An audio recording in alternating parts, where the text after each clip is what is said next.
Leitura do livro Lições da Vida de José, uma jornada do sonho ao destino. Capítulo 4. Título: Deus determina o seu valor. Entre mentes, os midianitas venderam José no Egito a Potifar, oficial de Faraó, comandante da guarda. Gênesis 37, verso 36. Pense nos ismaelitas e midianitas. Eles compraram José por 20 peças de prata e o venderam. Não sabemos por quanto eles o venderam, mas foi um mau negócio para eles. Eles não entendiam quem José realmente era. Aquele sujeito que eles venderam um dia seria o líder do Egito. Às vezes, subestimamos as pessoas olhando para quem elas são no momento. Não as vemos a partir do seu verdadeiro potencial. Em 2 Coríntios capítulo 5:16, o apóstolo Paulo escreveu: A ninguém conhecemos segundo a carne. Temos de conhecer as pessoas pelo Espírito. Precisamos deixar que o sonho nos ajude a olhar além da aparência de alguém, além da sua maneira de se vestir ou das circunstâncias em que a pessoa está naquele momento. Precisamos ver as pessoas como Deus as vê.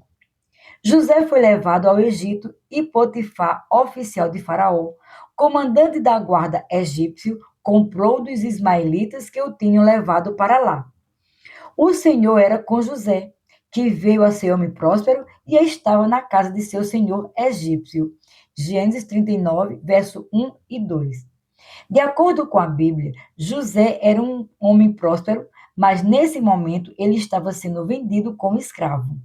Mais uma vez, isso apenas reflete como as pessoas veem as coisas totalmente diferente de como Deus as vê. Aqueles ismaelitas e midianitas pensavam que ganhariam algum dinheiro com José, mas perderam uma das maiores vendas que poderiam ter feito. Se eles realmente soubessem quem José era, poderiam ter recebido muito mais. A maneira como eles vendiam os escravos eram deixando-os totalmente nus.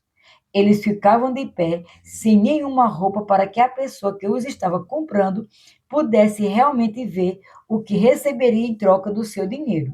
Então, ali estava José de pé, totalmente nu, com suas roupas ao lado, e ali estava Potifar, que provavelmente estava muito bem vestido. É provável que Potifar estivesse usando um traje sofisticado da época, com joias e ouro. Mas a Bíblia não diz que Potifar era um homem próspero. Era José que era próspero, embora estivesse ali totalmente nu, porque Deus vê as coisas de modo diferente da nossa maneira. Você pode se ver em uma situação em que você está financeiramente por baixo. Você pode estar em uma situação em que o seu corpo está doente. E outras pessoas podem ver você, sentir pena de você e ter uma opinião negativa a seu respeito. Mas a verdade, nenhuma dessas coisas importa. O que importa é a maneira como Deus o vê e qual é o propósito dele para a sua vida. Como você se vê. Quando os israelitas deveriam entrar na terra prometida, eles enviaram espias, Números 13, do verso 17 ao 20. A princípio, eles voltaram com um bom relatório. Caminharam e vieram a Moisés e a Arão e a toda a congregação dos filhos de Israel no deserto de Parã, a Cádiz. Deram-lhe contas a eles e toda a congregação e mostraram-lhe o fruto da terra. Relataram a Moisés e disseram: Fomos à terra a que nos enviastes, e verdadeiramente mana leite e mel. Este é o fruto dela. Números 16, do verso 26 ao 27. Eles levaram um cacho de uva tão grande daquela terra que tinha de ser carregado em uma vara entre dois homens. Números 13, verso 23. Não podemos sequer imaginar isso hoje, mas então eles disseram: Também vimos ali gigantes. Os filhos de Anak são descendentes de gigantes, e éramos aos nossos próprios olhos como gafanhotos, e assim também o éramos aos seus olhos. Números 13, verso 33. Se eles tivessem apenas dito que os gigantes os viam como gafanhotos, poderia ter ficado tudo bem. Mas também disseram: éramos aos nossos próprios olhos como gafanhotos. Números 13, 33. Não importa como os outros nos veem, mas sim a maneira como nós nos vemos. No momento em que concordaram com os gigantes, eles se condenaram. Na verdade, depois que os israelitas acamparam no deserto por uma geração e finalmente entraram para tomar a cidade murada de Jericó, Raabe lhes disse: bem sei que o Senhor vos deu essa terra, e que o pavor que infundis caiu sobre nós, e que todos os moradores da terra estão desmaiados, porque temos ouvido que o Senhor secou as águas do Mar Vermelho diante de vós, quando saíis do Egito. Ouvindo isto, desmaiou-nos o coração, e ninguém mais há ânimo algum por causa da vossa presença, porque o Senhor vosso Deus é Deus em cima nos céus e embaixo na terra. Josué, capítulo 2, do verso 9 ao 11. Você realmente não deveria se importar com a maneira como as outras pessoas o veem. O que é mais importante é quem é o seu Deus e como você se vê à luz do que Jesus já fez. Na verdade, uma visão negativa de si mesmo está enraizada no orgulho e no egocentrismo. Lembro-me de um homem que falou comigo depois de um culto em Pueblo, no Colorado, anos atrás. Ele disse: eu não tenho nenhum orgulho, eu tenho o oposto, baixa autoestima. Respondi dizendo a ele que a baixa autoestima é, na verdade, outra forma de orgulho. Ela é o resultado de focar em si mesmo, comparando-se com os outros, e depois concluir que você não está à altura deles. Ainda é tudo sobre você. A verdade é que as pessoas que estão totalmente focadas em si mesmas ficam limitadas nos seus pensamentos e deixam de ver o quadro maior. Deus está com você. José estava sendo vendido como escravo, e a maioria das pessoas hoje olharia para essa situação e diria: isso é terrível, ele está reduzido a nada. Ali estava José, o filho favorito de um homem muito rico na terra de Israel, que se tornou escravo. Ele havia ido da posição mais alta para a mais baixa. E, no entanto, Deus disse que ele era um homem próspero. Creio que José também acreditava ser um homem próspero porque ele agarrou aos seus sonhos. Ele sabia que, de uma forma ou outra, ele sairia daquilo independentemente de como a situação se mostrava. Gênesis capítulo 39, verso 2 diz: e o Senhor era com José. E José sabia disso. Se o Senhor está com você, quem pode estar contra você? Romanos 8:31. Não importa quais sejam as suas circunstâncias, não importa o que o médico ou o banco diz, não importa o que qualquer um diga. Se você conseguir se ater ao fato de que Deus está com você, se puder ter uma visão do que Deus quer fazer na sua vida, é apenas questão de tempo até você ver a vontade dele se cumprir. Mas é aí que você precisa travar sua batalha. Antes de ver os resultados, você precisa permanecer na fé. É necessário andar em fé, mesmo quando não consegue ver isso no natural. Segundo Coríntios 5:7. Pela fé, você precisa ser capaz de ver as coisas que Deus lhe mostrou. Porque o Senhor era com José, ele era um homem próspero. Vendo Potifar que o Senhor era com ele, e tudo que ele fazia, o Senhor prosperava em suas mãos. Gênesis 39:3. Do mesmo modo que o Senhor era com José, ele também é com você e comigo. A Bíblia diz que ele nunca nos deixará, nem nos abandonará. Hebreus 13:5. Mas isso nem sempre é evidente para as pessoas. A razão disso é porque elas nem sempre estão andando em fé, mas em medo e amargura. José poderia ter ficado amargurado. Ele poderia ter pensado: passei de filho favorito a ser odiado pelos meus irmãos, lançado no poço e vendido como escravo. Ele poderia ter ficado ressentido e deprimido. E posso lhe garantir que essas são coisas naturais que a maioria das pessoas permite que as domine. Mas José continuou crendo que Deus estava com ele. E por isso, a presença e o favor de Deus sobre a vida de José ficou manifesta aos olhos do seu Senhor.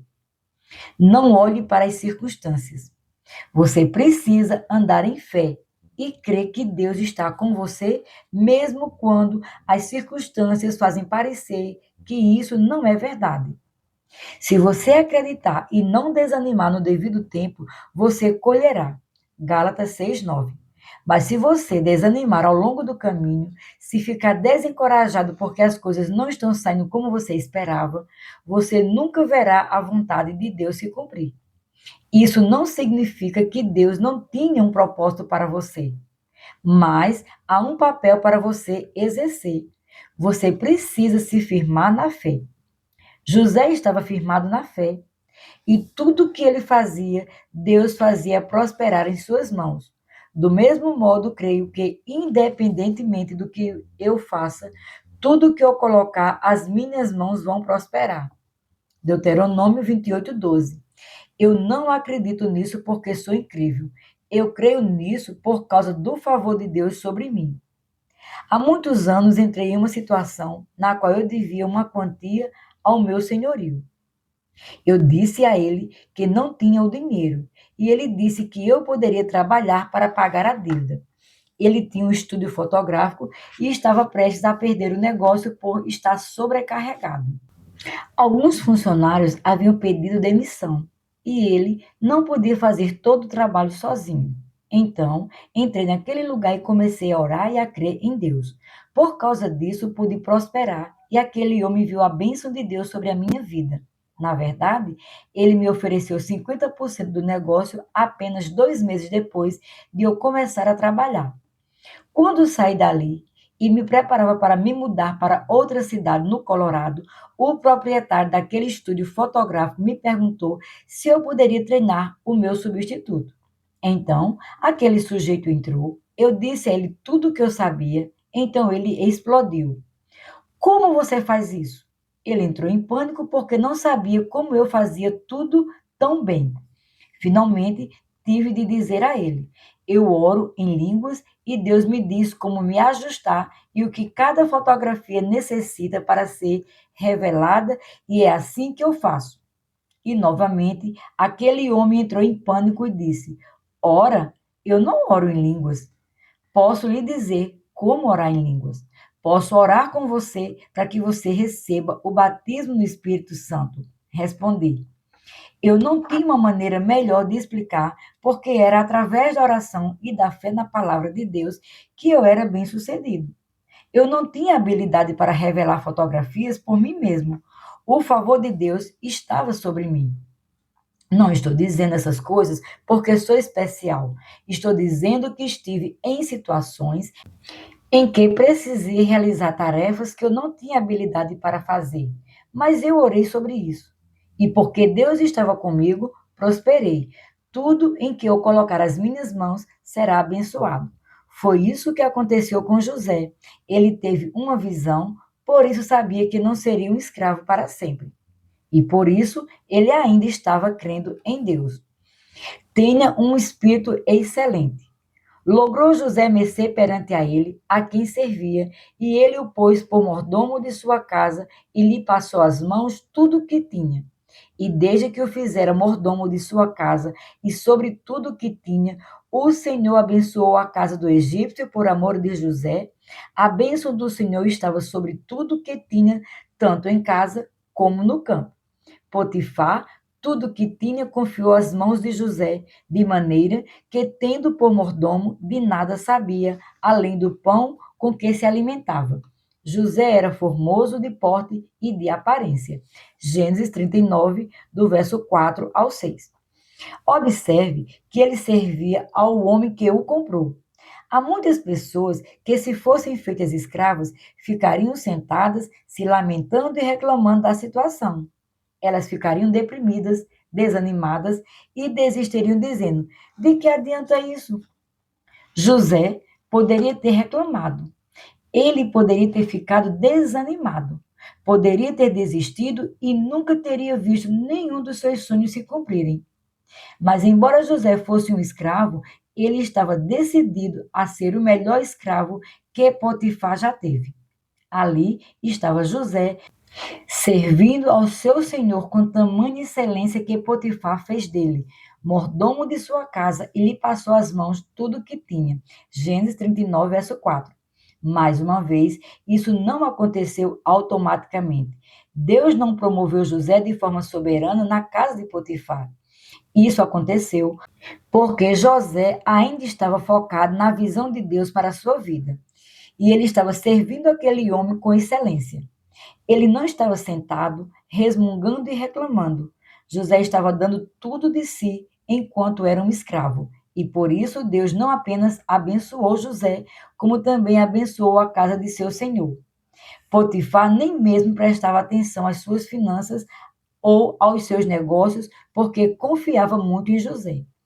Eu garanto que alguém em posição de autoridade como Potifar não confiaria em uma pessoa amarga. Ele não daria responsabilidade a uma pessoa que simplesmente desistiu. Alguém que está simplesmente vivendo por viver. José tinha um espírito de excelência, por isso ali estava ele, como um escravo servindo a Deus. Ele ainda acreditava que aquela circunstância não seria o fim da sua vida. Ele estava se agarrando às visões que Deus lhe dera. Deveríamos parar de orar. Deus, muda as minhas circunstâncias. E em vez disso, deveríamos orar. Deus, transforma-me para que eu possa estar à altura dos acontecimentos quando a oportunidade chegar e ter o caráter para ser capaz de lidar com ela. Isso é muito importante. Você desistiu? Está deprimido pensando em todas as coisas que saíram errado na sua vida? Ou você tem uma visão? Você está prosseguindo em direção a essa visão, independentemente do que possa acontecer? Em minha vida, Deus falou comigo muitas vezes através de José. Houve momentos em que senti vontade de desistir. Havia coisas que eu estava vendo no natural que não combinavam com a visão que eu tinha dentro de mim. E, no entanto, eu não sabia como agir de modo diferente. Eu simplesmente continuei fazendo o que eu sabia fazer e continuei servindo ao Senhor da melhor maneira possível. Alguns de vocês desistiram e estão desanimados, mas vocês só precisam se recompor. Precisam encorajar a si mesmo, 1 Samuel, capítulo 30, verso 6, e se animar ou afundarão até o fundo. Vocês precisam ter uma visão. Vocês precisam se levantar e dizer: não me importo como está sendo este dia. Vou dar tudo de mim. Vou abençoar alguém. Vou fazer o meu patrão prosperar. Mesmo que você sinta que não está recebendo o suficiente dos outros em troca. Isso não importa. Vá em frente e faça o que é certo, porque Deus o abençoará. Seja uma bênção. Certa vez, um homem me procurou reclamando de seu emprego. Ele trabalhava para um homem havia muitos anos e foi o primeiro funcionário que aquele homem teve, sendo o único por muitos anos. À medida que o negócio prosperou, o proprietário contratou outras pessoas, as promoveu e as colocou em posições superiores à do primeiro funcionário. Assim, aquele sujeito que me procurou ainda era a pessoa com o salário mais baixo de toda a empresa, mas ele estava ali por mais tempo do que todos os demais. Ele resmungava e reclamava enquanto me falava sobre a situação. Pude ver que ele estava amargurado. Ele estava pronto para desistir. Mas eu disse àquele homem que a atitude dele é que era o verdadeiro problema. Eu disse: você não está servindo a esse homem com excelência. Você está amargurado. Você está apenas trabalhando ali para receber o dinheiro, mas não está fazendo isso com a atitude correta. Eu disse àquele homem que ele precisava orar e mudar de atitude. Você precisa perdoar o seu chefe, precisa servir a ele e torná-lo próspero. Assim, Quando voltou ao trabalho, ele mudou de atitude e começou a trabalhar duro. Algumas semanas depois, esse mesmo homem me procurou e disse: Você não vai acreditar o que aconteceu. O chefe passou pelo local de trabalho dele um dia e disse algo que normalmente o teria deixado irado. Mas em vez de reagir com amargura, o homem disse apenas: Eu perdoo você. E voltou ao trabalho. O chefe saiu, mas depois voltou para perguntar: Você me perdoa por quê? De que eu preciso ser perdoado? E o empregado respondeu, mas não fez isso com amargura. Sou seu funcionário mais antigo e, no entanto, sou o que é mais mal pago. Você promoveu todas essas outras pessoas e eu tive uma atitude negativa quanto a isso. Mas eu me arrependi e vou servir a você. Vou lhe dar o meu melhor. Depois, ele soube que o chefe estava tendo problemas conjugais. Ele pediu ao homem que orasse com ele e o ajudasse. O homem que havia me procurado amargurado e reclamando acabou sendo promovido acima de todos os outros empregados, e o salário dele quase dobrou. Tudo porque ele mudou de atitude. Você pode estar em uma situação ruim, mas não precisa ficar amargo e reclamar. Não foi isso que José fez. José estava servindo ao seu Senhor de todo o coração. E por isso a bênção de Deus era evidente em sua vida. O seu Senhor o promoveu a ponto de Potifar não saber de coisa alguma que acontecia em sua casa, pois confiava totalmente em José. Ele foi promovido porque não estava resmungando, ele não estava amargurado, ele estava servindo. Creio que José tinha uma atitude positiva. Se você se permitiu ficar amargurado, perdeu a visão, desistiu e está apenas indo com a maré. Essa não é a maneira certa de viver. Qualquer peixe morto pode flutuar maré abaixo, mas você precisa dar meia volta e começar a nadar corrente acima. Você precisa ter um objetivo e uma visão para a sua vida e precisa começar a se mover em direção ao que Deus o chamou para fazer. A história de José me enche de encorajamento. Eis um homem que estava em uma situação pior do que eu jamais estive. Eu nunca fui vendido como escravo. Meus irmãos nunca tentaram me matar. Nenhuma das coisas que aconteceram com José jamais aconteceu comigo. E se José pôde ser fiel, se ele pôde ser positivo e ainda agir com excelência em uma situação pior do que qualquer coisa que você ou eu poderíamos enfrentar, então, certamente, crentes nascidos de novo, batizados no Espírito, deveriam ser capazes de suportar os problemas que enfrentamos com uma atitude positiva. Isso deveria encorajar você. Capítulo 5. Título: Mantenha sua integridade. No final de Gênesis 39:6, lemos: José era formoso de porte e de aparência. Em outras traduções modernas, lemos: José tinha um belo porte e boa aparência. Como regra geral, não são as pessoas bonitas e que têm um belo porte ou as pessoas que possuem grandes talentos e habilidades que são usadas por Deus. A razão para isso é para que ninguém se glorie na sua presença. 1 Coríntios capítulo 1, verso 29. Em 1 Coríntios capítulo 1, do verso 26 ao 28, o apóstolo Paulo escreveu: Irmãos, reparais, pois, na vossa vocação, visto que não foram chamados muitos sábios segundo a carne, nem muitos poderosos, nem muitos de nobre de nascimento. Pelo contrário, Deus escolheu as coisas loucas do mundo para envergonhar os sábios e escolheu as coisas fracas do mundo para envergonhar os fortes. Deus escolheu as coisas humildes do mundo e as desprezadas, e aquelas que não são, para reduzir a nada as que são. Deus costuma escolher pessoas que não têm tudo ao seu favor no aspecto natural, porque assim, quando fluir através delas, ele receberá todo o crédito. Mas também é importante reconhecer que Deus não é contra as pessoas que têm boa aparência, que são bonitas e que têm tudo a seu favor. José é um exemplo de uma pessoa que no natural tinha coisas positivas a seu favor e, no entanto, Deus o usou. Deus não é contra as pessoas que têm grandes talentos e habilidades. O problema é que pessoas que possuem talentos e habilidades tendem a depender de si mesma em vez de dependerem de Deus.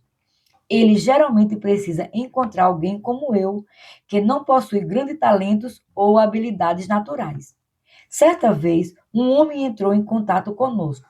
Ele havia sido chamado para o ministério, mas não estava seguindo o que Deus tinha para ele. Depois que me viu ministrar, ele nos escreveu e disse: Eu imaginei que se você podia fazer isso, qualquer um poderia. Mais tarde, ele mencionou alguns outros ministros notáveis que eram da minha região do país e disse: Por que será que Deus sempre parece usar os caipiras do Texas?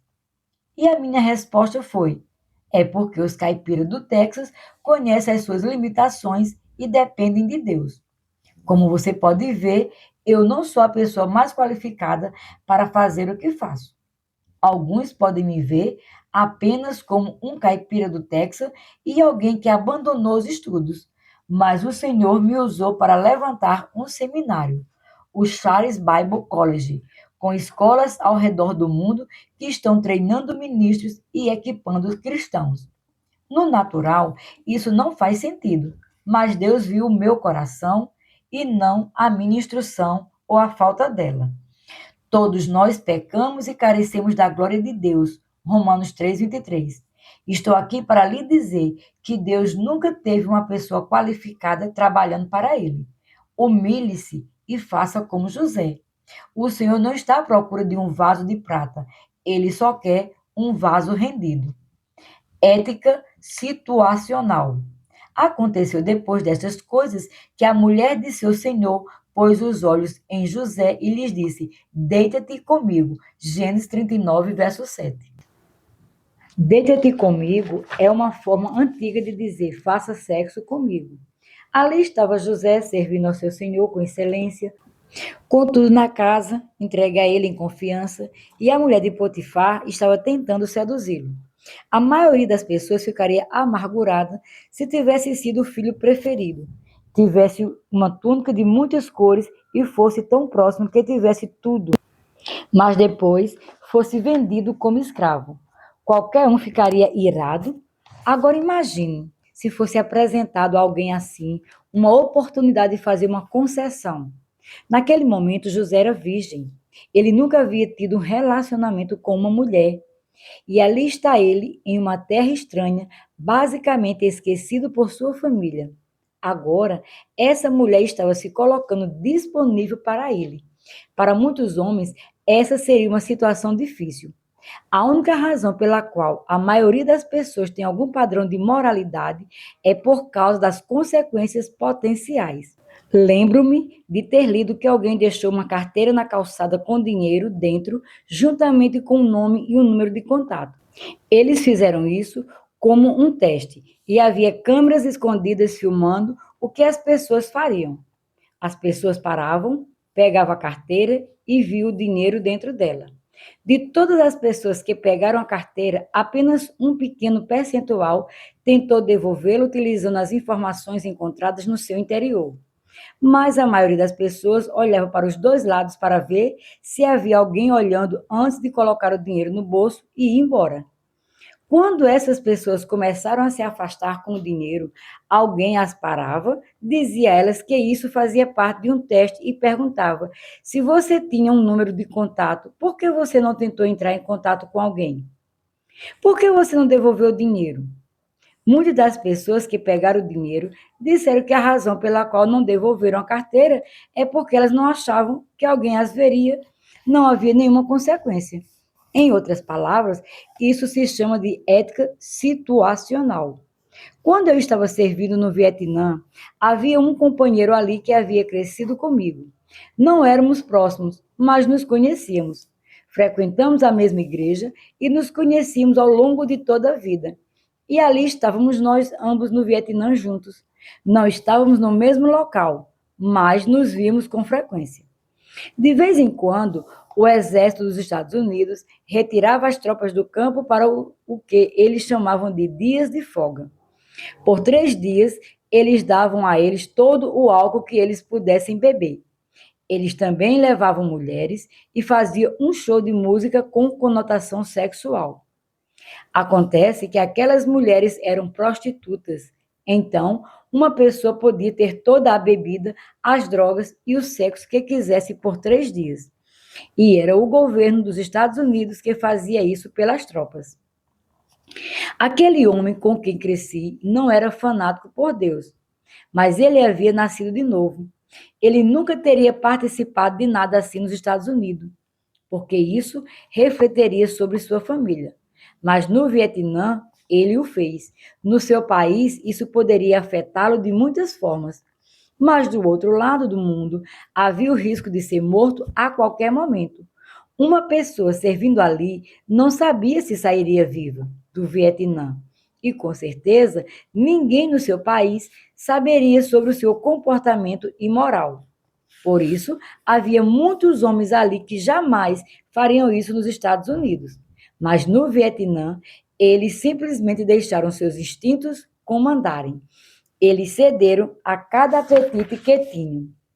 Eu estava em uma companhia de 200 homens e todas as vezes que eles nos levavam para esses dias de folga, eu era a única pessoa que não participava dos shows. Eu era assistente do capelão e o capelão se embriagou, subiu no palco e tentou fazer sexo com aquelas mulheres diante de 200 pessoas. E ali estava eu, a única pessoa que não participou. É semelhante ao que José enfrentou. A mulher do seu senhor estava dizendo: deite-se comigo. E ele poderia ter cedido. Ele poderia ter pensado: bem, eu mereço pelo menos alguma gratificação. E quem vai saber afinal? Sem dúvida, a mulher do seu senhor não iria contar a ele, porque isso colocaria sua vida em risco também. Ele poderia ter se safado. A maioria das pessoas que agem de acordo com a ética situacional pensaria o mesmo. Elas só fariam o que é certo se soubessem que seriam responsabilizadas. É triste dizer, mas é assim que a maioria das pessoas se comporta. Elas não têm integridade suficiente para fazer o que é certo, quer alguém esteja observando ou não. Esta é apenas a minha opinião pessoal, mas creio que grande parte dos distúrbios de estresse pós-traumático não decorre apenas dos tormentos da guerra. A maioria dos soldados cede a um comportamento pecaminoso com prostitutas, drogas e álcool. Eles fazem coisas na guerra que jamais fariam em seu país, onde seriam responsabilizados diante da esposa ou da família, do pai ou da mãe, da irmã ou do irmão, ou perante outra pessoa. Acredito que a culpa e a vergonha acabam devorando-os por dentro. Assim, quando eles voltam para casa, podem ter problemas com os que viram durante a batalha, mas creio que também há muita culpa por todas as outras coisas que foram feitas. Relacionamento com Deus. Ele, porém, recusou e disse à mulher do seu senhor: teme por mordomo o meu senhor e não sabe do que há em casa, pois tudo que tem me passou ele às minhas mãos. Ele não é maior do que eu nesta casa e nenhuma coisa me vedou, senão a ti, porque és sua mulher. Como, pois, cometeria eu tamanha maldade e pecaria contra Deus? Gênesis 39, verso 8 e 9. O que José disse para a mulher do seu senhor fala alto e claro. Não era sobre ele, era sobre servir. Ele realmente honrava o seu senhor. De acordo com tudo que sabemos, Potifar não acreditava no Deus de José. Ele pode ter sido um homem ímpio, mas José tinha uma responsabilidade e ele honrava o seu senhor. Então, ele continuou dizendo: como, pois, cometeria eu tamanha maldade e pecaria contra Deus? Deus falou isso comigo quando eu estava no Vietnã. Como eu disse, havia todo tipo de tentação disponível ali.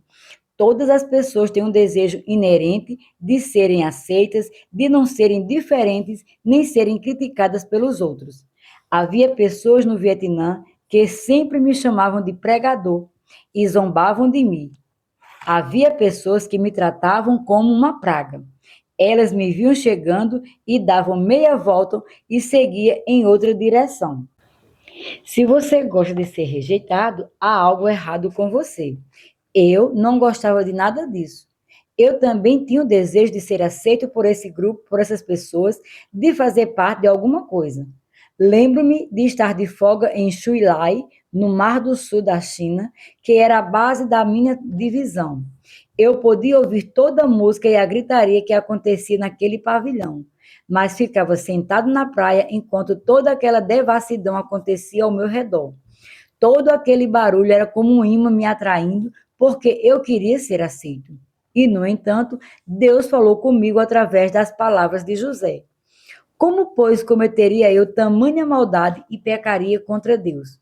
Mas esse amigo que teve a mesma criação que eu tive, acabou cedendo porque satisfazer a carne era mais importante para ele do que o seu relacionamento com Deus. Se a única razão pela qual você está fazendo o que é certo é porque será responsabilizado diante de alguém, posso lhe garantir que Satanás o colocará em uma posição onde você vai fazer concessões. Isso acontece o tempo todo. Se você tem um relacionamento com Deus, não se trata de ser pego ou não. Trata-se do que Deus diz. Foi isso que me guardou enquanto eu estava no Vietnã. Senti a tentação e a atração de fazer parte do que as outras pessoas estavam fazendo, de ser aceito por elas, mas eu amava mais a Deus do que as pessoas. E lembro-me de Deus usar esse versículo para falar comigo. Pensei, Deus, não posso fazer isso. Não me importa se ninguém vai saber ou não, porque o Senhor sabe. Não vou viver assim. Não vou beber a bebida grátis deles. Não vou tomar as drogas e fazer sexo gratuito deles. Não vou fazer essas coisas. E isso porque eu tinha um relacionamento com Deus. Fui convidado para falar em uma escola cristã certa vez. Enquanto esperava ali, li a literatura promocional deles. A primeira coisa que eles estavam promovendo era pressão positiva por parte dos colegas. É assim que eles promoviam a escola. Era uma escola cristã e, por haver jovens cristãos ali, eles iam usar a pressão dos colegas para influenciar os alunos de forma positiva, diferente da escola pública, onde havia uma pressão negativa por parte dos colegas. Embora eu entendesse o ponto que eles estavam defendendo, essa ainda assim não é a maneira certa de fazer as coisas, porque você os está treinando para fazer parte de um grupo. Ora, se é um grupo cristão, isso é ótimo, mas você está treinando as pessoas para terem uma mentalidade de rebanho e fazer o que é preciso para ser aceito por todos.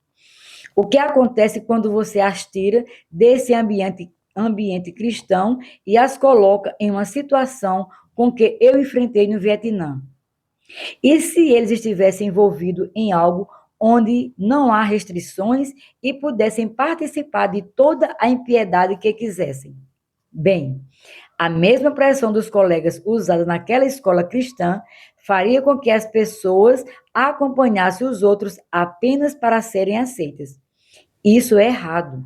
A pressão dos colegas não deveria ser a motivação para nada.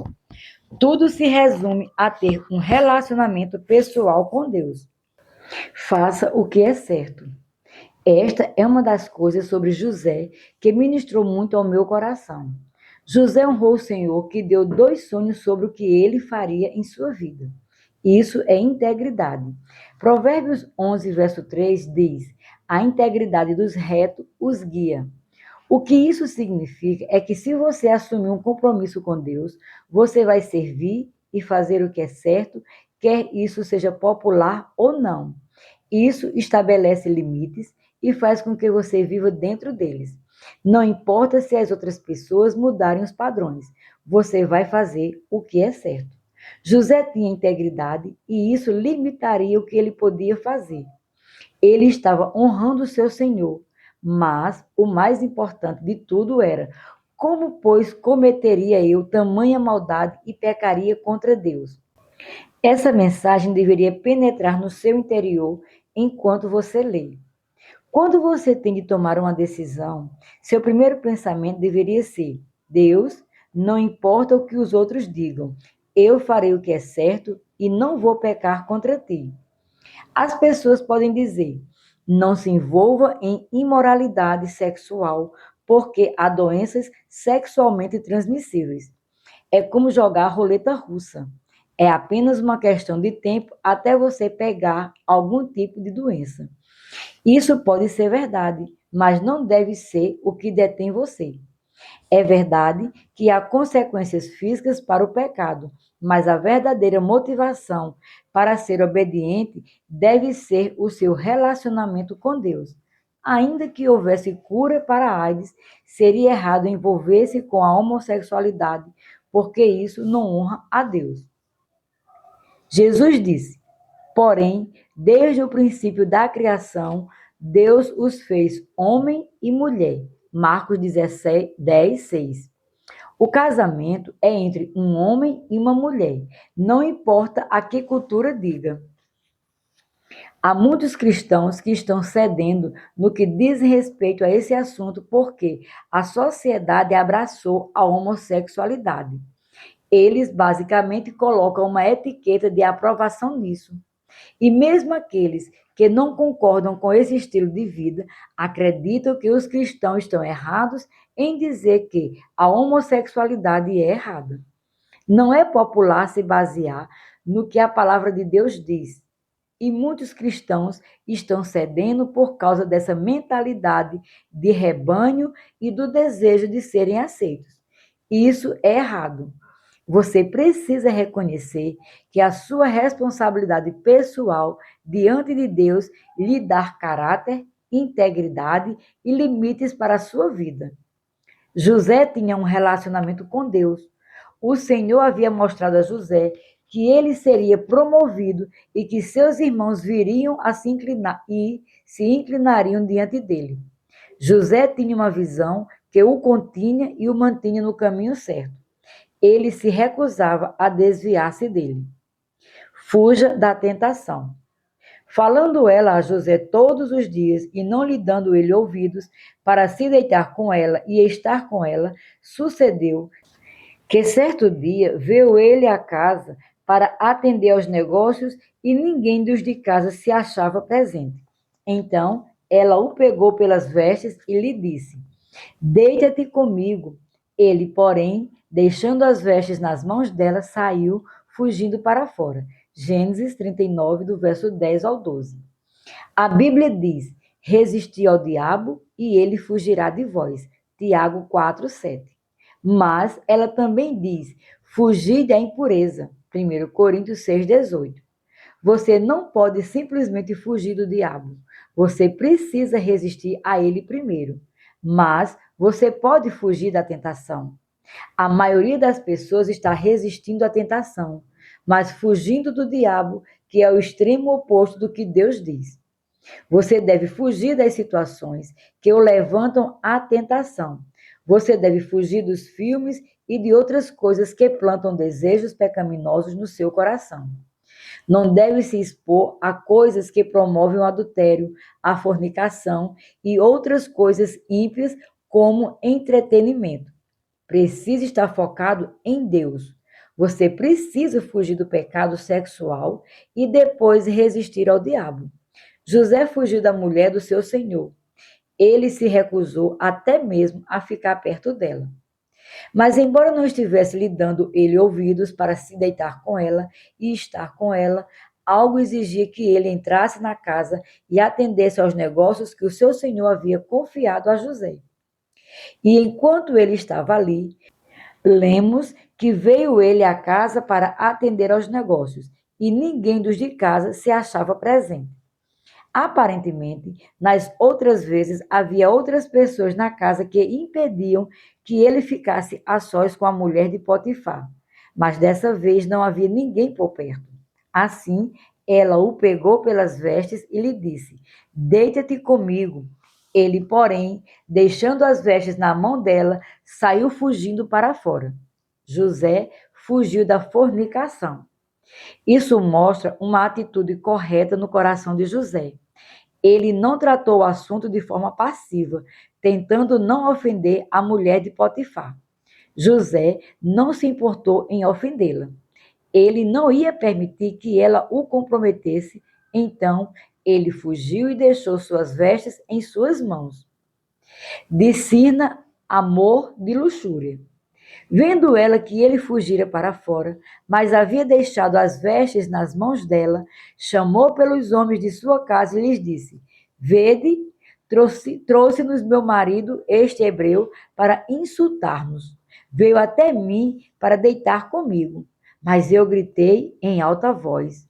Ouvindo ele que eu levantava a voz e gritava, deixou as vestes ao meu lado e saiu fugindo para fora. Gênesis capítulo 39, do verso 13 ao 15. Este era uma mentira deslavada da parte dela e ilustra outra coisa. O que aquela mulher sentia por José não era amor, não era nada a não ser luxúria. E quando ela foi rejeitada, seu suposto amor se transformou em ódio instantaneamente. A imoralidade sexual é glorificada e promovida na nossa sociedade.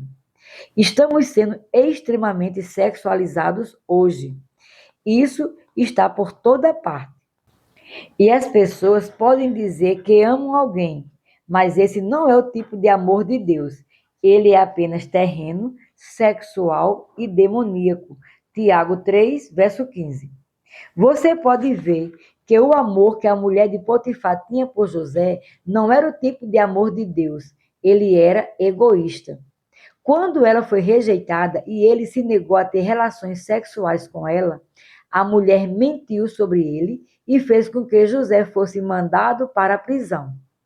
Que tipo de amor é esse? Isso não é amor. É triste dizer que o mundo hoje não faz ideia do que é o tipo de amor de Deus. O tipo de amor do mundo é emocional e egoísta. E no instante em que o ego não é satisfeito, ele se transforma em ódio. A mulher de Potifar estava disposta a mentir sobre José e colocá-lo na prisão. No que lhe dizia respeito, ele poderia ter apodrecido na prisão pelo resto dos seus dias. Mais uma vez, isso não é amor.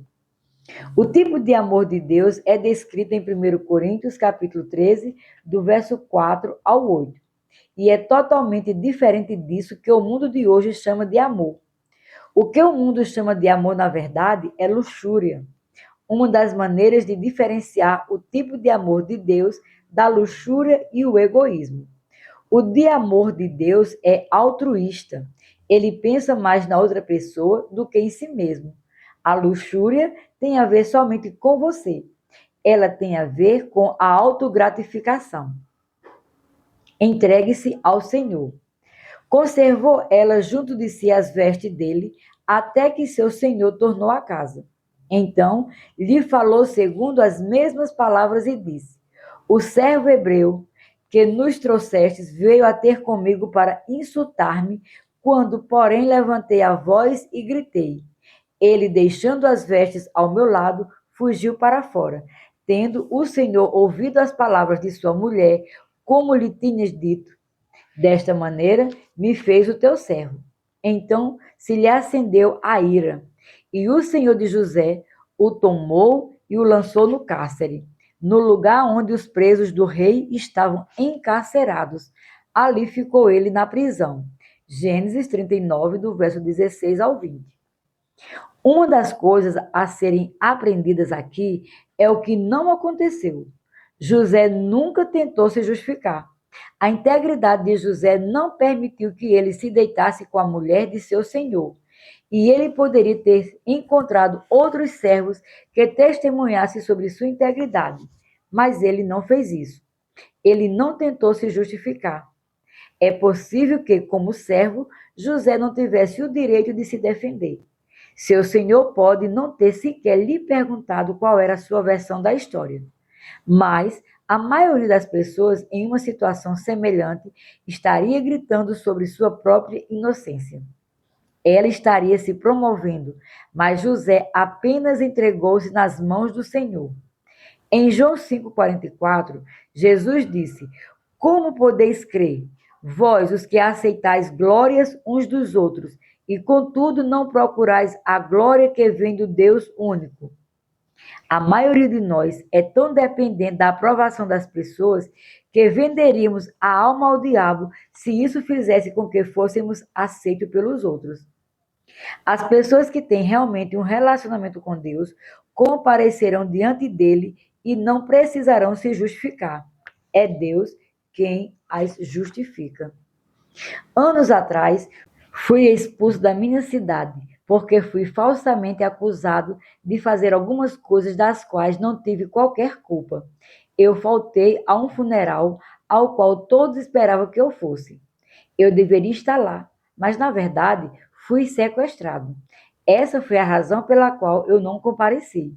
Mas, pelo fato de não ter comparecido, os membros de 5 grupos de estudo bíblico que eu dirigia me rejeitaram. Eles não compreenderam. Eu poderia ter me justificado, mas não queria revelar às pessoas que me sequestraram e destruir a reputação delas enquanto elas estavam sofrendo por um de seus parentes que haviam morrido. Eu deixei aquilo de lado. Foi difícil para Jamie e eu, mas estávamos mais preocupados com o nosso relacionamento com Deus e com a nossa integridade do que em tentar nos justificar. 5 anos depois, Deus revelou o que havia acontecido e fez isso de uma forma que nos justificou. Passei por outra situação em que um ministro famoso se levantou diante da sua igreja, disse às pessoas que eu era o líder de seita mais ardiloso desse Jim Jones e os encorajou a queimar os meus materiais. Em vez de retaliar, eu simplesmente não disse nada, porque não queria que as pessoas se voltassem contra aquele ministro. Eu não sabia porque eles estavam tão aborrecidos comigo, mas também não tentei me justificar. Cerca de 20 anos depois, eu estava em um programa de televisão cristão, onde nós dois estávamos sendo entrevistados. E aquele ministro simplesmente me disse o quanto ele me amava e como assistia ao meu programa todos os dias. Ele até me convidou para ir à casa dele e me deu o número do seu telefone pessoal. Não sei o que aconteceu, mas Deus nos reuniu outra vez. Deus me defendeu. É isso que você vê aqui na história de José. Ele não se defendeu, ele confiou em Deus para consertar as coisas. Romanos 12, verso 9, aliás, 19 diz: A mim me pertence a vingança, eu é que retribuirei, diz o Senhor. Você pode apenas deixar Deus defender você em vez de se defender. Se tiver uma atitude em que sempre tem de estar certo e corrigir cada erro, Deus não pode defender você. Você pode deixar Deus defendê-lo ou pode se defender. Posso lhe garantir que Deus o defenderá melhor do que você poderia defender a si mesmo. Às vezes, você precisa se levantar e lutar contra o mal, porque é verdade, contra a mentira, mas no que diz respeito a se defender, essa não é uma atitude da parte de Deus. E não foi a atitude que José teve. José não disse nada. Ele sabia a verdade e sabia que a mulher de seu senhor sabia a verdade.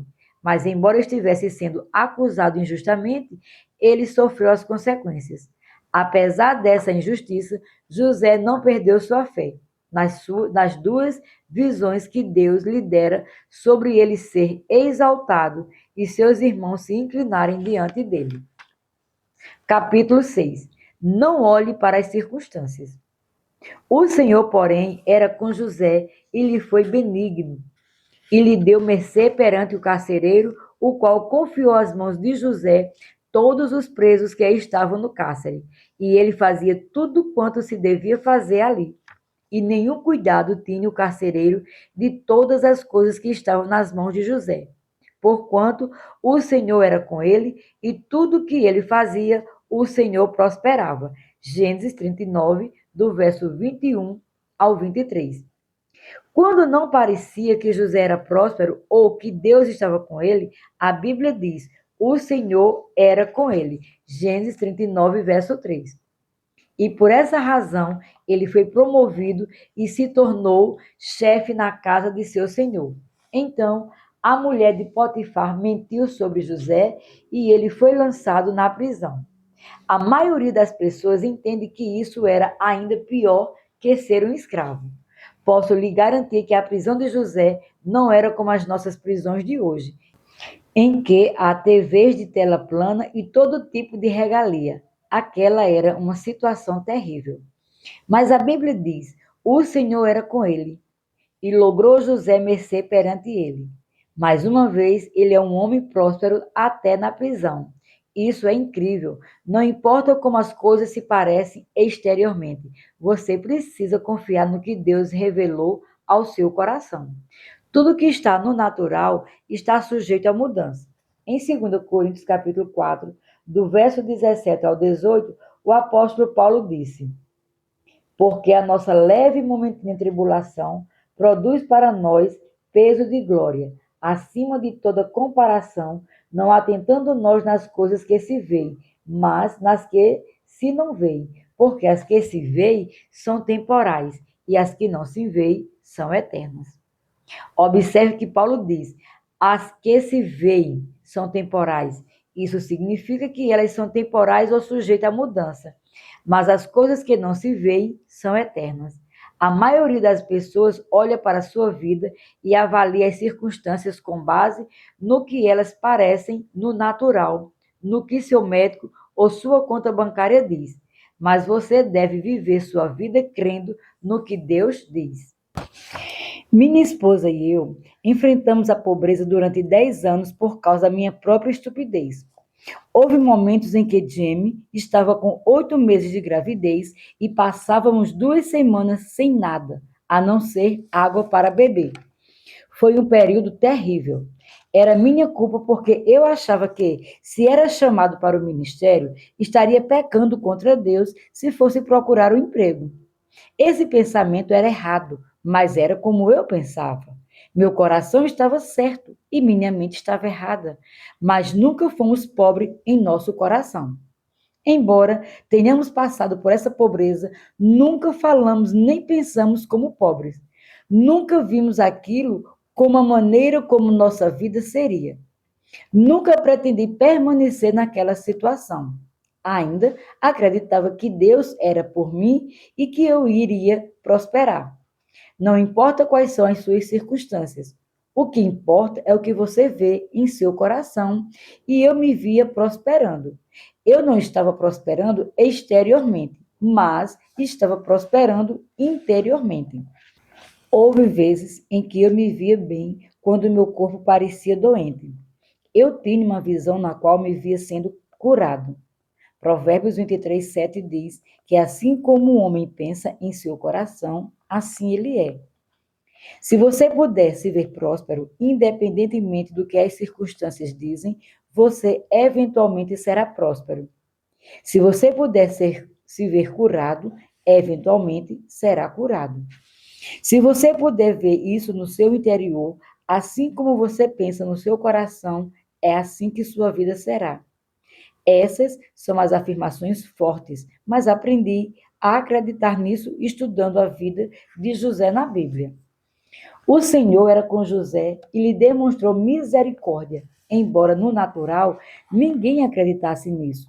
Depois que Deus deu a José esses 2 sonhos, Gênesis 37, do verso 5 ao 11, tudo em sua vida parece ter seguido na direção errada. Seus irmãos o rejeitaram, tentaram matá-lo e, finalmente, o venderam como escravo. Gênesis 37, verso 18 ao 28. Quando era escravo, a mulher de seu senhor mentiu sobre ele e fez com que ele fosse lançado na prisão. Gênesis 39, do verso 13 ao 20. Cada passo que José dava parecia se dirigir para baixo e não para o alto. Mas aquelas visões mostraram a José que um dia ele seria exaltado e que seus irmãos realmente iriam se inclinar diante dele. Mantenha-se encorajado. Algumas pessoas seriam capazes de suportar certas coisas negativas, Mas depois de anos, com as coisas piorando em vez de melhorar, a maioria das pessoas desistiria. José manteve sua integridade e sua visão enquanto esteve na prisão. Ele não reclamava, nem estava amargurado, não estava irado, nem deprimido e não estava desistindo. Ele ainda vivendo intensamente, confiando em Deus e acreditando que aquelas visões iriam acontecer. Potifar viu que o Senhor era com José e que tudo que ele fazia prosperava. Isso não acontece com as pessoas que são amargas, iradas e que não perdoam. Pessoas que simplesmente desistiram e estão deprimidas. Não, José ainda estava crendo em Deus. Ele ainda era um homem íntegro, embora tudo em sua vida parecesse estar dando errado. E por manter uma atitude positiva, o carcereiro da prisão colocou José no comando de todos os prisioneiros. Não se fala isso especificamente sobre os egípcios, mas quando os romanos apareceram durante o período do Novo Testamento, Atos 16, versos 23, 24 e 27. Se algum prisioneiro escapasse, o carcereiro era condenado à morte por deixá-lo fugir. Isso significa que o carcereiro era totalmente responsável pelo que acontecia com aqueles prisioneiros. Suspeito que a mesma coisa se aplicasse ao Egito. Mas o carcereiro da prisão, independente das consequências, tinha tanta confiança em José que nem sequer prestava atenção ao que acontecia. Ele basicamente estava esquivando de suas responsabilidades e descansando porque confiava que José faria a coisa certa. Essa é uma afirmação e tanto sobre José. Ali estava ele na prisão e, no entanto, José ainda estava buscando, confiando e crendo em Deus. Isso era tão evidente que as pessoas notavam. E o carcereiro da prisão, com o risco da própria vida, estava disposto a passar todas as suas responsabilidades para José. Na época em que escrevo esse livro, tenho mais de 1.000 pessoas que trabalham para mim. A grande maioria delas é simplesmente incrível, mas temos algumas pessoas que estão simplesmente deprimidas, desanimadas e que têm uma atitude negativa. Não promovo pessoas assim. Não as colocaria no comando de coisa alguma. E posso lhe garantir que as coisas não eram diferentes há 4.000 anos. O fato de aquele carcereiro colocar esse tipo de responsabilidade sobre José é um testemunho tanto da atitude que José tinha. José não tinha desistido. Ele não tinha jogado uma bandeira branca e pensado: de que adianta? Servir a Deus não me levou a lugar algum. José ainda estava firme com Deus, embora cada passo que ele desse parecesse estar indo em marcha ré, em vez de ir para frente. Sirva com excelência. Passadas estas coisas, aconteceu que o mordomo do rei do Egito e o padeiro ofenderam o seu senhor, o rei do Egito. Indignou-se Faraó contra os seus 2 oficiais, o copeiro-chefe e o padeiro-chefe, e mandou detê-los na casa do comandante da guarda, no cárcere onde José estava preso. O comandante da guarda pô-los a cargo de José, para que os servisse, e por algum tempo estiveram na prisão. Gênesis 40, do verso 1 ao 4. Foi providência de Deus que colocou essas 2 pessoas no mesmo lugar onde José estava. Deus não nos obriga a fazer sua vontade, mas há uma providência que trabalha nos bastidores.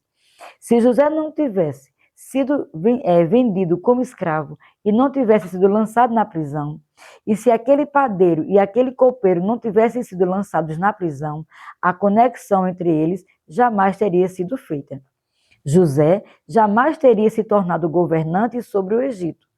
Creio que, do mesmo modo, Deus está trabalhando em nosso favor, nos bastidores, quando nós mesmos reconhecemos isso. A pessoa que dirigia a prisão encarregou José de cuidar do copeiro e do padeiro. Eles haviam sido rejeitados por Faraó e lançados na prisão. Eles foram parar no lugar onde José era prisioneiro e ele estava supervisionando os 2. Observe que a palavra diz para que os servisse. Ali está José na prisão, agindo com integridade, pensando nos outros e não apenas em si mesmo. A maioria das pessoas em uma situação semelhante ficaria sentada em um canto, lambendo suas feridas. Elas estariam amarguradas e se recusariam a perdoar. A maioria das pessoas olharia para o copeiro e o padeiro e pensaria: ora, quem se importa com eles? Veja a minha situação. Mas José estava servindo as pessoas. Enquanto estava na prisão, José ministrava a pessoas que eram irrecuperáveis. Eram prisioneiros, assim como ele, e provavelmente estavam pensando em si mesmo e nos seus problemas. Mas José estava servindo e ministrando a eles. E como se constatou, o copeiro foi o seu bilhete de saída da prisão. Talvez você esteja em uma situação agora na qual tenha colegas de trabalho que estejam com algumas necessidades e você está pensando apenas em si mesmo e no que está acontecendo em sua vida. No entanto, uma das maneiras mais rápidas de sair dos seus problemas é ministrando a outras pessoas. Estou dizendo isso em amor, mas você talvez esteja evitando a solução para seus problemas porque não está pensando em ninguém, mas a não ser em você. Talvez você esteja sentado lambendo suas feridas enquanto há pessoas que Deus está colocando no seu caminho e que poderiam transformar sua vida. Mas você está perdendo oportunidades porque está olhando somente para si mesmo. Não estou condenando você, ao contrário, quero encorajá-lo. Veja o que José fez. Ele estava servindo as pessoas em uma situação em que as pessoas deveriam estar servindo a ele. Alguém deveria ter vindo ajudar José. No entanto, ali estava ele servindo a outras pessoas. Sua recompensa eterna. Ouvi uma história sobre um casal que viveu em um campo missionário estrangeiro por décadas. Eles dedicaram toda a sua vida e ministrado fora dos holofotes a pessoas que provavelmente jamais poderiam lhe retribuir. A maioria das pessoas jamais teriam sequer tomado conhecimento do assunto. Quando ficaram velhos e se aposentaram, entregaram o ministério a outra pessoa e voltaram para casa de avião, quando estavam desembarcando, olharam e viram pessoas com cartazes que diziam: "Bem-vindos ao lar". O homem pensou: isto é incrível, essas pessoas estão aqui para nos dar as boas-vindas. Mas em seguida perceberam que aqueles cartazes não eram para eles. A multidão estava ali para dar boas-vindas a uma pessoa famosa que estava no avião, mas não havia ninguém no aeroporto para dar as boas-vindas ao casal de missionários. O homem começou a reclamar e disse à sua esposa: "Dedicamos nossas vidas por décadas. Nós servimos aos outros, mas não havia uma única pessoa ali para nos saudar. E alguém que é apenas uma celebridade, que não fez coisa alguma para mudar a vida de alguém, tinha todas aquelas pessoas ali para lhe dar as boas-vindas em casa." A esposa o segurou pela mão e disse: "Mas nós não estamos em casa ainda. Isso é incrível. Nessa vida, talvez você nunca tenha o reconhecimento que merece, mas você ainda não chegou em casa. Este mundo não é o nosso lar. Um dia vamos comparecer diante de Deus e eu lhe garanto, aqueles que conduziram outras pessoas ao Senhor e serviram a Deus vão resplandecer como o sol. Há recompensas para você que não são deste mundo, mas você não pode ficar pensando somente em si mesmo nesta vida." Mesmo que a situação de José nunca tivesse melhorado, quando ele morresse e fosse para a eternidade, Deus o teria recompensado pela maneira como ele estava servindo a outras pessoas em uma situação terrível. Quando ele mesmo estava com problemas, em vez de pensar em todos os seus problemas, ele estava ministrando a outros. Nenhuma ação como essa ficará sem ser recompensada um dia.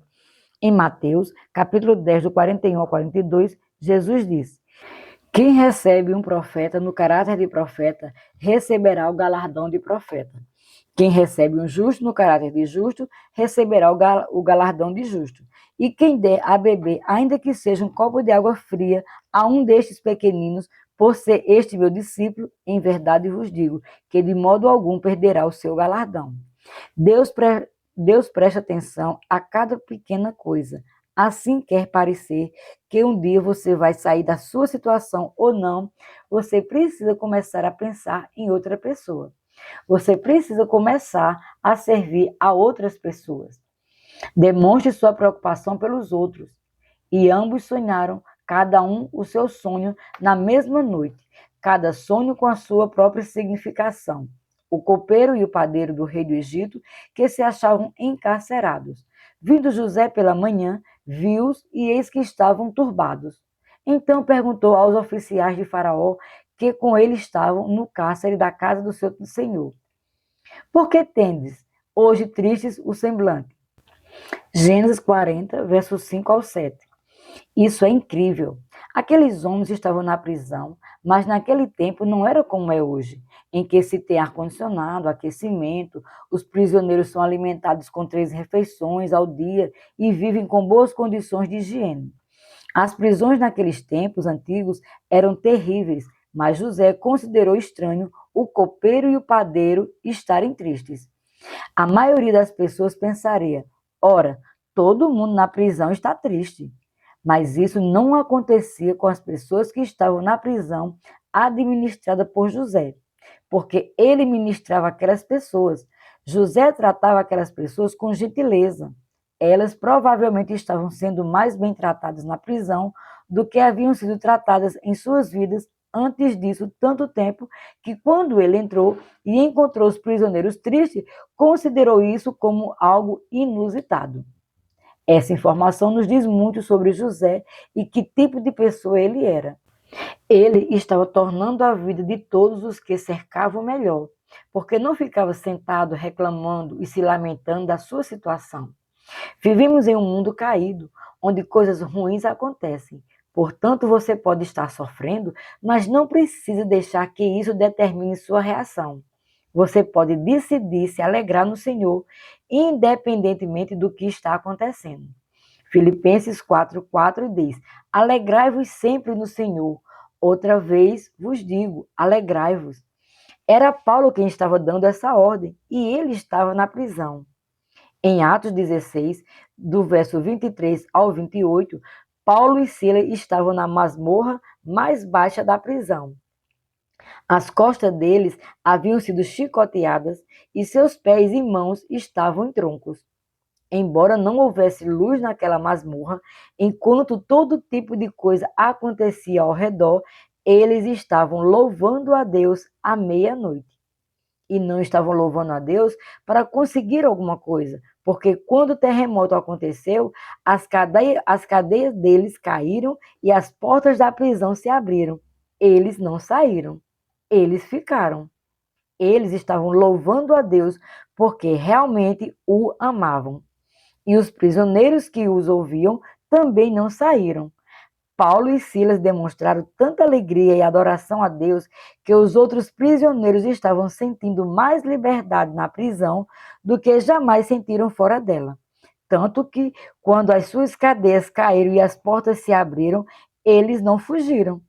Foi isso que Paulo e Silas disseram ao carcereiro filipense que estava ameaçando tirar sua própria vida.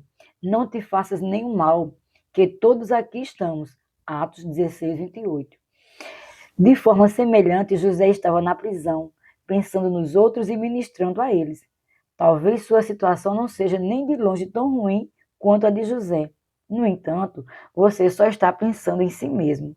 Você não está ministrando a ninguém porque acha que está sofrendo muito. Prender-se à sua amargura, à falta de perdão e à raiva é como tomar veneno e esperar que a outra pessoa seja prejudicada. Você precisa superar isso e começar a pensar nas outras pessoas. José estava ministrando tanto aos outros prisioneiros que, quando eles estavam tristes, isso era estranho. José era uma pessoa que havia se humilhado. Ele estava colocando Deus em primeiro lugar e as outras pessoas na frente de si mesmo. Ele estava apegado à visão que Deus lhe dera por meio daqueles 2 sonhos e sabia que um dia superaria tudo aquilo. Ele não ia desistir. Deus revela segredos. Eles responderam: tivemos um sonho e não há quem o possa interpretar. Disse-lhe José: porventura não pertence a Deus as interpretações? Contai-me o sonho. Gênesis 40, verso 8. José tinha a unção de interpretar sonhos. Ele não apenas teve 2 sonhos, Gênesis 37, do verso 5 ao 11, como ele interpreta 2 sonhos para o copeiro e o padeiro.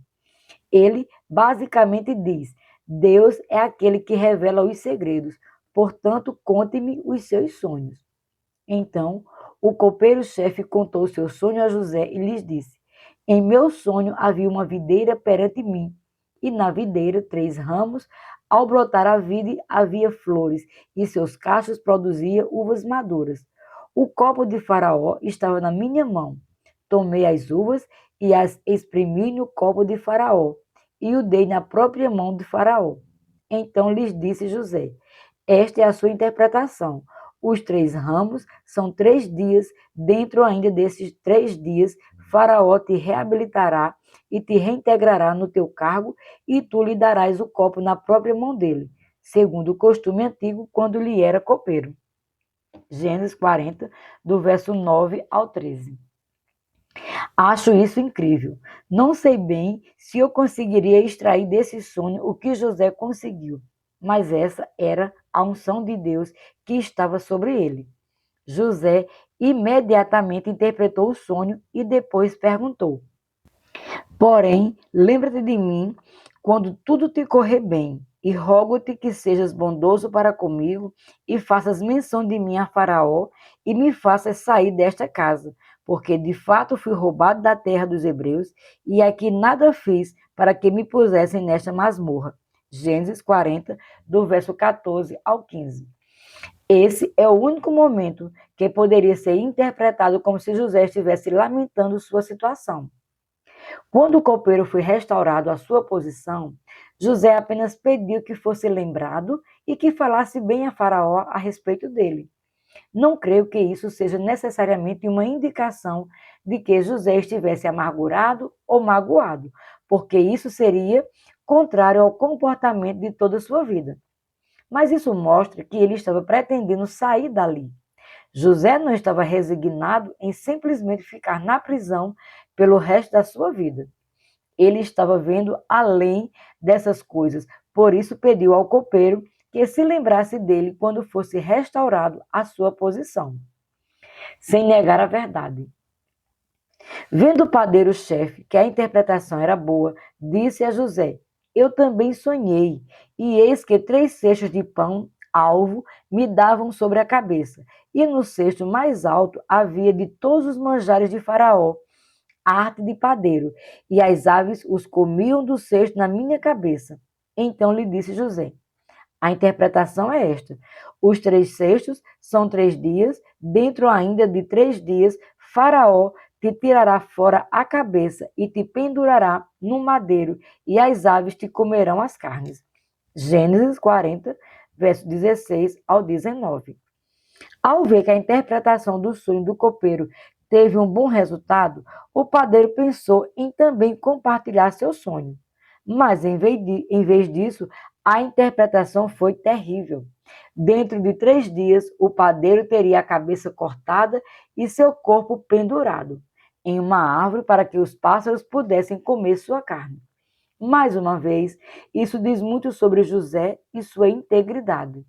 Há muitos ministros hoje que diriam que fosse necessário para fazer cócegas nos ouvidos das pessoas e ter uma reação positiva. José estava ministrando aquelas pessoas e tinha o desejo de ser uma bênção. Mas, ao mesmo tempo, ele era, acima de tudo, um servo de Deus. O que Deus disse era o que José iria dizer. Há muitos ministros hoje que não querem se levantar e proclamar a verdade, dizendo às pessoas que viver em pecado abre a porta para o diabo. O diabo só vem para roubar, matar e destruir. João 10, 10. Mas pelo fato de alguns ministros pensarem, ora, isso vai afastar as pessoas, eles não querem dizer a verdade. José poderia ter pensado assim, mas em vez disso foi ousado bastante para dizer: exatamente o que Deus lhe revelara. Tive um amigo que era muito expressivo. Quando pregava, ele gritava, fazendo gotas de salivas voarem, enquanto fazia todo tipo de gesto. Em comparação, eu sou muito passivo. Certa vez ele estava ministrando na Rússia e gritando: Glória a Deus! Mas o intérprete dele estava dizendo calmamente: Salva Bogo. Então meu amigo gritou: Glória a Deus! De novo, e o intérprete disse apenas: Slava Bogo, sem demonstrar qualquer emoção. Finalmente, meu amigo se virou para o intérprete e disse: Você deve interpretar para mim. Você deve dizer como eu disser. Assim que ele disse isso ao intérprete, o Senhor falou àquele ministro e disse: Você deve interpretar para mim. Não cabe a você dizer o que você quer dizer. Você deve me ouvir e dizer às pessoas o que eu disser. José não se preocupava em agradar a homens. Ele estava ouvindo Deus. Há uma lição a ser aprendida aqui. Há muitos ministros hoje que, se Deus lhe mostrasse alguma coisa e lhe ordenasse repreender alguém, eles não fariam isso. Eles só ministravam para tentar fazer com que todos se sintam bem, mas não devemos interpretar para nós mesmos. Não devemos falar em nosso próprio nome. Devemos interpretar para Deus. Eu garanto a você que há coisas na nossa sociedade que hoje contra as quais precisamos nos pronunciar. O Senhor disse enfaticamente: o ladrão, Satanás, vem somente para roubar, matar e destruir. João 10:10. E não sabeis que daqueles a quem vos ofereceis como servo para a obediência, desse mesmo a quem obedeceis, sois servos, seja do pecado para a morte ou da obediência para a justiça? Romanos 6:16. No entanto, há muitos ministros que não querem se levantar hoje e dizer essas coisas. Eles estão interpretando para si mesmos. Eles estão dizendo o que pensam, que fará com que as pessoas venham e lhe deem dinheiro em vez de dizerem a verdade. Mas é a verdade que liberta. João 8:32. Portanto, José honrou a Deus dizendo a verdade, mesmo quando parecia que ela era contra alguém. José era um homem fiel, ainda firme e forte. Ao copeiro-chefe, reintegrou no seu cargo, no qual dava o copo na mão de Faraó, mas ao padeiro-chefe, enforcou como José havia interpretado. O copeiro-chefe, todavia, não se lembrou de José, porém dele se esqueceu. Gênesis 40, verso 21 ao 23. Isso era um milagre. José profetizou coisas que não eram gerais, ao contrário, eram muito específicas. As interpretações tinham de ser totalmente de Deus, ou José teria errado totalmente, mas elas eram realmente de Deus. Ora, você poderia pensar que depois de algo assim, o sujeito se lembraria de quem José era e o que ele havia feito. O copeiro havia estado na prisão e podia ficar ali até apodrecer. Mas José interpretou seu sonho e ele foi promovido. Aconteceu exatamente como José disse, mas o copeiro Mó simplesmente o esqueceu. A Bíblia não diz que o copeiro Mó teve medo de mencionar José ou medo de não ser recebido. Ela diz que ele se esqueceu totalmente de José. Ele simplesmente não foi grato. Muitas vezes fazemos alguma coisa por alguém, mas a pessoa não é grata por isso. A maioria das pessoas sente pena de si mesma, pensando no quanto as coisas estão ruins. Isso não impediu José de ainda buscar ao Senhor. Durante 2 anos, José foi esquecido. Ele havia suportado a rejeição de seus irmãos, sido vendido como escravo, acusado falsamente e lançado na prisão. E se todas essas coisas tivessem acontecido com você, mas depois você tivesse ajudado alguém e ele tivesse se esquecido totalmente de você, a maioria das pessoas não seriam capazes de sobreviver a isso. Mas José apenas continuou de pé, mesmo depois de todas essas coisas. Em Gênesis 41, veremos que José é finalmente promovido, mas foi somente 13 anos depois dos seus primeiros sonhos. Assim, por 13 anos, tudo na vida de José estava indo na direção errada. Algumas pessoas não conseguem resistir por 13 semanas ou até mesmo por 13 dias. José passou 13 anos sem que acontecesse uma única coisa positiva. E, no entanto, ele permaneceu firme e forte. Se José pôde fazer isso sem ser nascido de novo, sem o batismo do Espírito Santo, então nós não deveríamos fazer menos que isso. Daremos continuidade no capítulo 7 em um próximo audiobook.